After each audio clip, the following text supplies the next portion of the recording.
La généralisation du télétravail il y a quelques mois a remis sur le devant de la scène les risques psychosociaux. La question de la déconnexion, des conditions de travail et de l'irruption de ce dernier dans la sphère familiale et plus généralement du stress lié au travail. Revenons à la source et parlons théorie avec les deux premiers modélisateurs du stress, Sigrist et Karasek.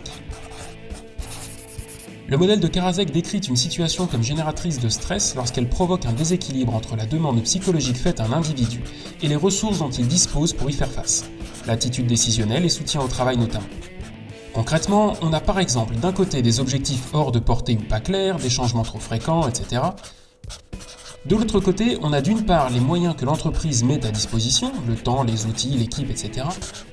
Et d'autre part, les caractéristiques inhérentes à l'individu, son contexte familial, sa tolérance à la pression et notamment la façon dont il y réagit, etc.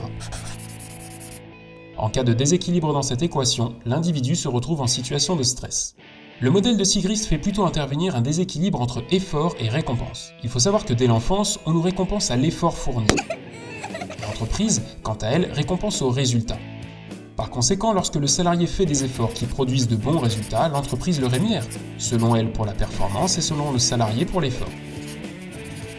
Cependant, quand les efforts sont là mais pas les résultats, au hasard en temps de crise par exemple, l'entreprise ne récompense pas alors que le salarié inconsciemment s'y attend. Cette situation occasionne du stress au travail. Par ces deux modèles, on constate donc que deux notions sont centrales, le déséquilibre et la perception. Et c'est absolument crucial dans la gestion des RPS car cela permet de comprendre qu'une situation génératrice de stress dans le cas d'un salarié ne le sera pas nécessairement pour un second salarié ou le sera différemment pour un troisième. Et qu'il n'y a donc pas un stress, mais autant de stress qu'il y a d'individus. D'où la nécessité d'un accompagnement individuel et de la formation de toute la sphère professionnelle.